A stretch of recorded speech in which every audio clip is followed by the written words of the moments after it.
What we've got is an Adirondack chair, and it's made of several pieces where all these pieces are the same thickness. So it's ideal to be able to cut these as a nested layout from, say, a sheet of 4x8 plywood. And when you're using the Mastercam for SOLIDWORKS product, it runs as an add-in within the interface. So if you go to your list of add-ins and you look, it shows up in your list as we've got here. When it's running, it adds a new tab to the command manager. So this tab is all of your Mastercam toolpath functionality within SOLIDWORKS. The other thing that it adds is in the feature design tree area, we have a new tab over here. So if we click on this, this is our toolpath management tab. But what we've done is we've fast forwarded to the point of having all of our toolpaths created. And what we've done is we've created different toolpath groups, and each of these represent different parts on this. If we look at this first group, this is the right armrest, and we zoom in, you can see that we've got toolpaths that have been put around it, contouring around the profile of it, drilling and countersink the holes, and so forth. And that's been done throughout this assembly. So now we're to the point where we want to lay this out on a nested sheet. So in Mastercam, we have a function called toolpath nesting. First thing is we tell it the size of the material. This one we're going with a 4x8 sheet, and this is in inches, so that's what we see here. A sheet margin, we don't want to go with 0, otherwise it's going to put the parts right at the edges. But I would allow a little bit of a margin, let's say 1/2 inch, just so we don't risk having an incomplete contour on the part.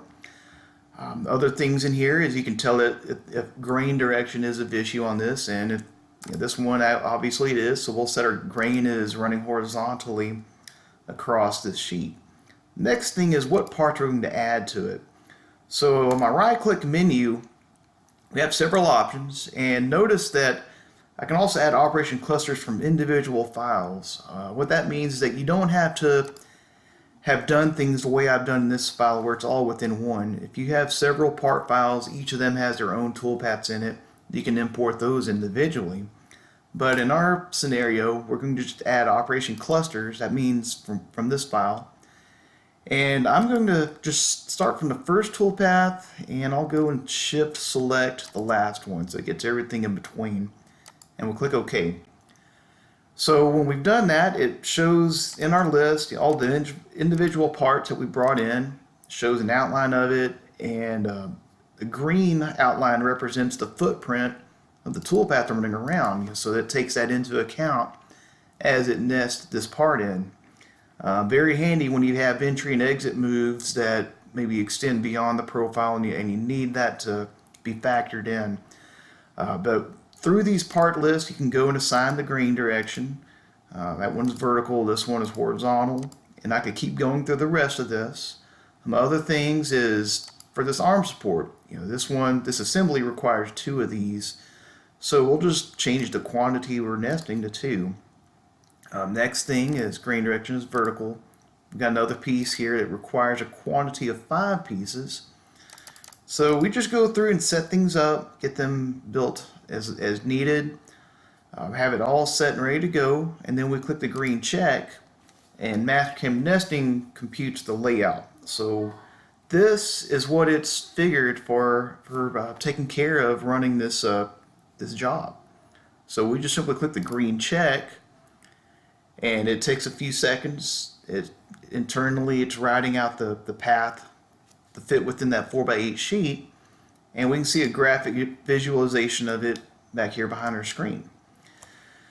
So when it comes to that point, the next thing you may want to do is, the next thing obviously is creating some code to take to the machine to begin running this. So you just take that single nesting operation, we go to convert it to code.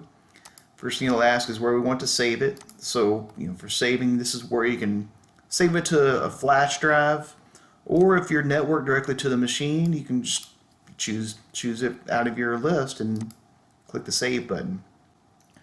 Now Mastercam converts this to code, and it comes up with Mastercam's Code Experts. This is the code editor that Mastercam comes with, among a few others. But this is the end results. This is what we take to our machine to begin running all of these parts that we've got. Now, something else that's very handy is being able to simulate the cutting process before we've gone to the machine.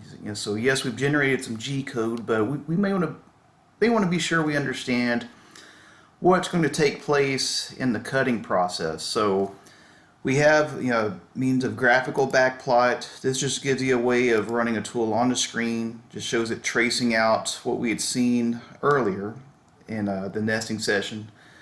But another way, another more realistic way to present it is through our toolpath simulation. So with Mastercam toolpath simulation, it's included with the standard mill or standard router product, and it runs within its own screen. So this is a window separate of SOLIDWORKS. You can have this open on an additional monitor if you like.